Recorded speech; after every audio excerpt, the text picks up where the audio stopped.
ते आपले इंद्रियांपासून भावतत्वापर्यंत, भावतत्वापासून विचारच्या रूपात, आणि हे विचार ज्या केंद्रबिंदूवर जाऊन स्थापित होतात त्याला आत्मा म्हटलं जातं, आणि त्याला व्यवहारिक रूपामध्ये मन म्हणून ओळखलं जातं. व्यवहारिक रूपामध्ये तुम्ही त्याला मन म्हणून ओळखता. म्हणून तुमचं मन कुठे चाललेलं आहे, मन एकाग्रचित आहे की नाही, मन भटकत आहे की नाही, मनाला काय पाहिजे हे तुम्ही सांगता, आणि तेच आत्म्याचं एक रूप असतो. आणि त्या मनाला जोड कशाची लागते, त्या मनप्रमाणे तुमचं काय निर्माण होतं, त्या मनापासून निर्माण होतो तुमचा स्वभाव. म्हणजे त्या स्वभावाची ओळख दोनच गोष्टीवरून होते, विवेक आणि अविवेक. आणि त्यातून मग चारित्र्य आणि चारित्र्यहीनता, पावित्र्य आणि पावित्र्यहीनता, हे सर्व विवेक आणि अविवेकाचा भाव आहे. म्हणजे किती सोपं आहे बघा, किती सोपं आहे. जर तुम्ही बघितलं की किती म्हणजे आहे काय, आत्मा काय, विचार. सद्गुणांपासून भावना निर्माण झाली, दुर्गुणांपासून भावना निर्माण झाली, ते भावना विचाराच्या रूपात झाले. विचारने ज्या केंद्रबिंदूवर जाऊन थांबले ते आत्मा. त्याला ओळखलं कशा नावाने, मन. आणि मनचं प्रकटीकरण कुठल्या रूपात आहे, स्वभाव. आणि स्वभावाचं जे स्वरूप आहे तो विवेक किंवा अविवेक. या तीन तत्वावर तुम्ही बघता. म्हणून तीन तत्वावर खूप गोष्टी आधारित आहेत. ज्ञान, भक्ती आणि श्रद्धा एकत्र आले तर भगवान दत्तात्रेयचं निर्माण करतात. स्वास्थ्य, शिक्षा आणि धर्म एकत्र आले, स्वास्थ्य, शिक्षण आणि धर्म एकत्रित आले तर राष्ट्राचं निर्माण करतात. सेवा, समर्पण आणि आचरण एकत्रित आले तर समाजाचा निर्माण करतात. या तीन जर तत्वाला बघितलं तर तुमच्या ह्याच्यामध्ये पण तीन नाडी असतात, इडा, पीडा आणि सुषुम्ना, जे अध्यात्माला चालवत असतात. या 7 चक्रांना जागृती देण्यासाठी इडा, पीडा आणि सुषुम्ना आहे. त्याला गंगा, यमुना आणि नर्मदाच्या रूपामध्ये म्हणतात, किंवा गंगा, यमुना आणि सरस्वतीच्या रूपात तुम्ही ओळखता. हे अशी 3 नाडी आहे तुमची, इडा, पीडा, दाई नाडी.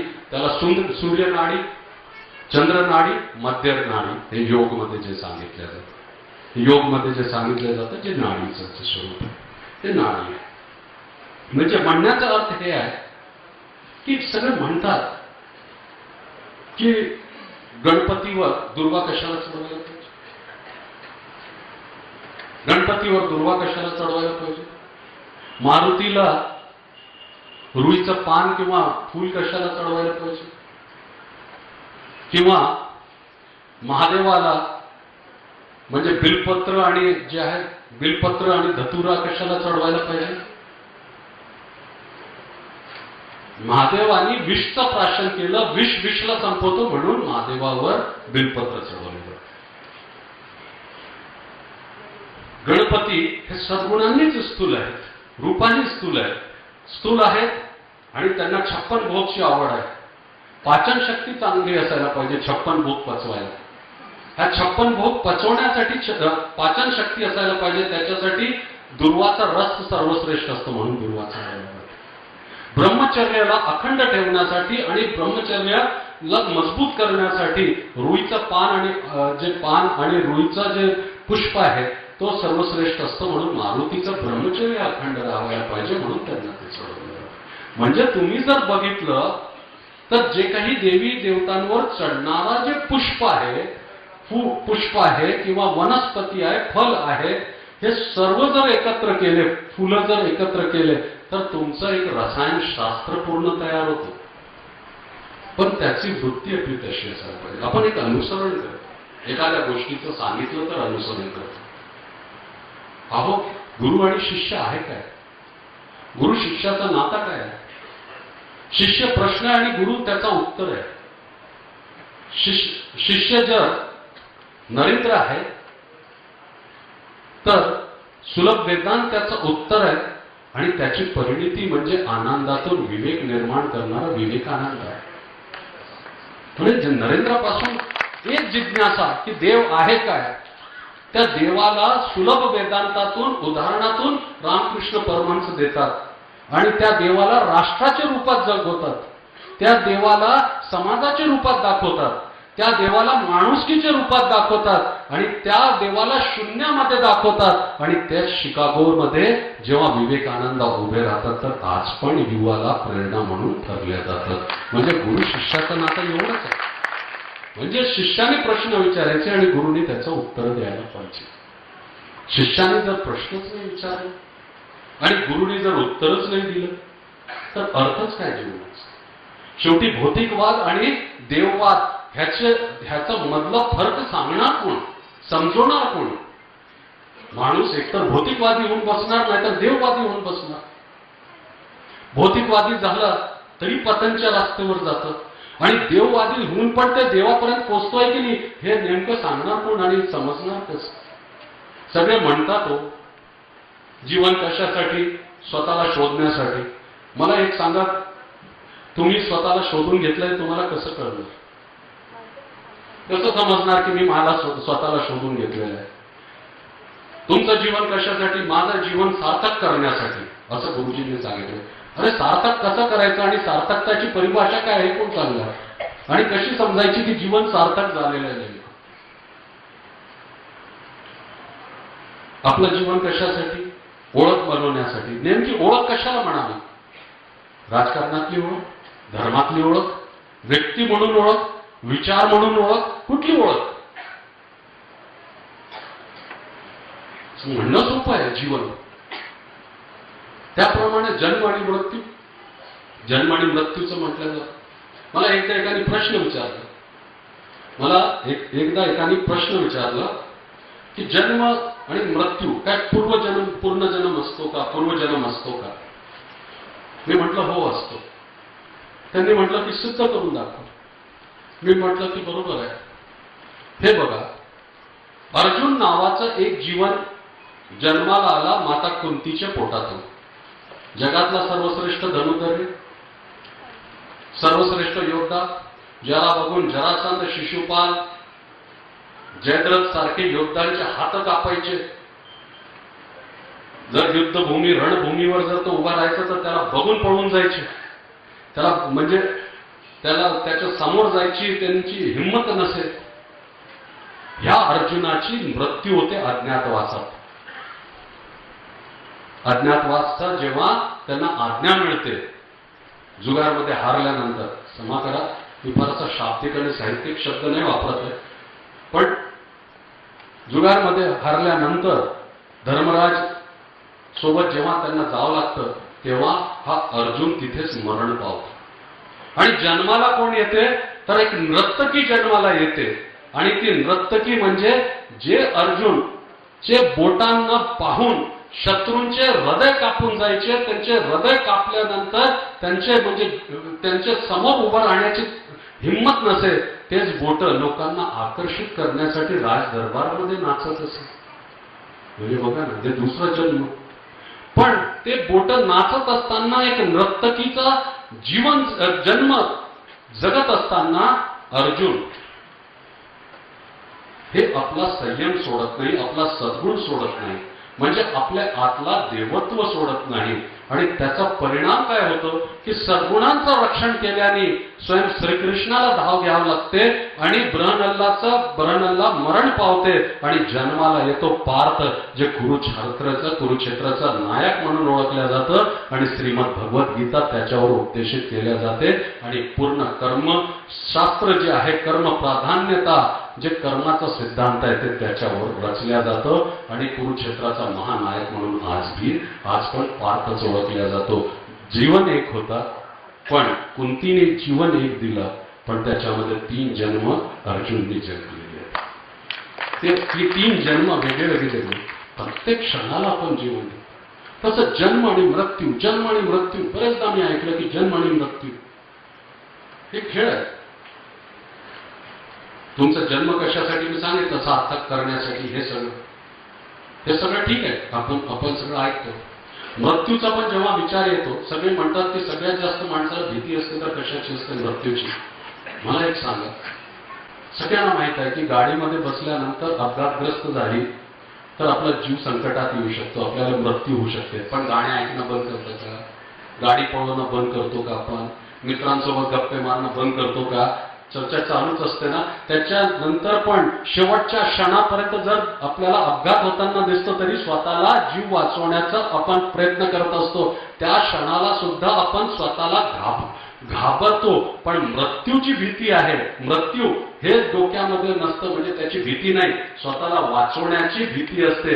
आणि या वाचवण्याची प्रक्रियामध्येच माणूस जीवन जगत असतो. या वाचवण्याची प्रक्रियामध्ये जीवन जगत असताना त्या जीवनात तो भौतिकवाद आणि देववाद कसा आहे ते बघत असतो. म्हणून जन्म आणि मृत्यूचा विचार कोणी जास्त करत नाही. जन्म आणि मृत्यूचा विचार एखाद वेळी आला, एक प्रश्न म्हणून तर निर्माण होतो आणि त्याचं समाधान पण माणूस त्या क्षणाला करून घेतो की नाही, अजून भरपूर जीवन आहे, जगत राहू. एखाद्याच्या मनात शंका जरी आली तर काही दिवसात ती निघून जात असते. पण तुम्ही जर एक गोष्टीचं तुम्हाला विसर कामा नाही की तुम्ही सकाळी उठल्याबरोबर एकच गोष्टीचा जन्म, आणि किती लोक इथे बसलेले आहेत ज्यांनी मला सांगावं की सकाळी उठल्याबरोबर विचार करतात की आज माझी मृत्यू होऊ शकते आणि माझा जन्म स्वतःला शोधण्यासाठी, जीवन सार्थक करण्यासाठी. उठल्याबरोबर सगळ्यात पहिले तुम्ही हे बघता की माझ्या जीवनात आज माझ्या दिवसाचं आव्हान काय काय आहे आणि त्या आव्हानाला मी उत्तर कसं देणार, म्हणजे ते मी माझे कामं कसे करणार आणि दिवसभराचे कामं करत असताना आजचा दिवस माझा सर्वश्रेष्ठ कसा जाईल, सुखाचा जाईल, आनंदाचा जाईल, त्याच्यासाठी ती योजना बनवत असतो. बस तेवढाच विचार तो करत असतो, बाकी त्याच्या पलीकडे तो विचार करत नाही. जर जगायचंच वर्तमानमध्ये आहे आणि जगायचंच सर्वश्रेष्ठ रूपात आहे तर सर्वश्रेष्ठ जीवन कसं जगायचं, तर ते अध्यात्म आणि माणुसकीच्या माध्यमातूनच जगता येतं. हे समजणं आपल्याला खूप गरजेचं आहे, हे समजणं खूप गरजेचं आहे. म्हणून ह्या सद्गुणरूपी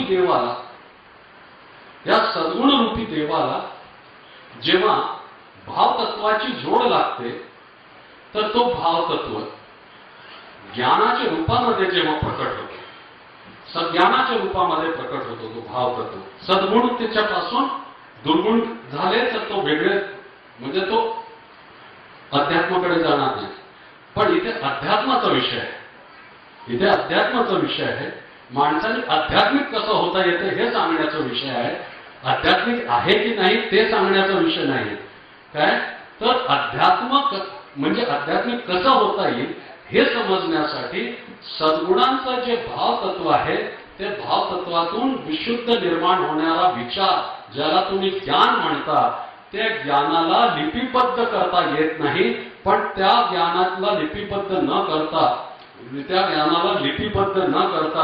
त्या ज्ञानाच्या अनुभवातून तुम्ही सुख शांतीचा अनुभव करता आणि त्यातून सुख आणि शांतीचा अनुभव करत असताना आनंदाची निर्मिती करता. त्याला अध्यात्म म्हटलं जातं.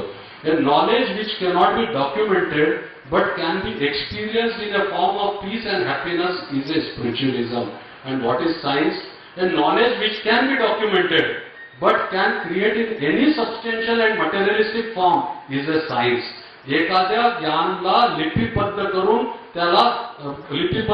आविष्कारिक रूपामध्ये, वस्तूच्या रूपामध्ये प्रकट करणं म्हणजे विज्ञान आहे. आणि विज्ञान हा भौतिकवाद आहे आणि अध्यात्म हा देववाद आहे.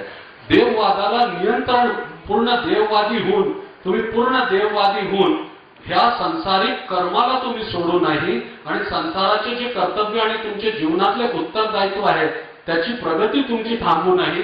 म्हणून तुमच्यामध्ये जिज्ञासा, तर्क आणि सिद्धांत रूपी विज्ञान म्हणजे भौतिकवाद दिलेला आहे. म्हणजे ते देववादी पूर्ण न होण्यासाठी आणि संपूर्ण भौतिकवादी होऊन तुम्ही कुठंतरी संवेदनविहीन होऊन मेकॅनिकल किंवा रोबोट होऊ नये, त्याच्यासाठी तुमची संवेदना कायम करण्यासाठी देववाद रूपी अध्यात्म दिलेला आहे. म्हणून देववादला नियंत्रण करण्यासाठी भौतिकवाद आहे आणि भौतिकवादाला नियंत्रणमध्ये मिळवण्यासाठी देववाद आहे. म्हणजे भौतिकवाद म्हणजे तुमचा शरीर आणि देववाद तुमची आत्मा. हे भौतिकवाद आणि देववाद. मग हे जे ज्ञान आहे त्या ज्ञानाला आपण कुठल्या रूपात बघतो. त्या ज्ञानाला आपण ह्या ज्ञानाला प्राप्त करण्यासाठी वेगवेगळ्या स्वरूपात आपण मांडणी करत असतो. त्याला पहिला एक सोपं रूप आपण देतो. पहिला स्वरूप आपण देतो. मी उलट थोडंसं चालणार. पहिलं भक्तीवरून यायला पाहिजे, श्रद्धावरून यायला पाहिजे, पण आपण तिथून इकडनं जाऊ म्हणजे आपल्याला समजायला सोपं जाईल. एक 5 मिनिटात माझं व्याख्यान संपेल, पण 5 मिनिटात आपण बघा की ह्या 5 मिनिटातच त्या गोष्टी आहेत, पण अख्खं जीवन आपल्याला समजावं लागतं 5 मिनिटाच्या ह्या विचारांमध्ये. तर मग हे जे अध्यात्म, देववाद आणि भौतिकवाद ह्याच्यातून जर समजायचं असेल तर मग अंतर कसं समजायचं? या देववाद आणि भौतिकवादला एकत्र कसं साधता येईल? मला एकदा प्रश्न विचारला एकाने, मला एक सांगा की ग्रस्त जीवन जगत असताना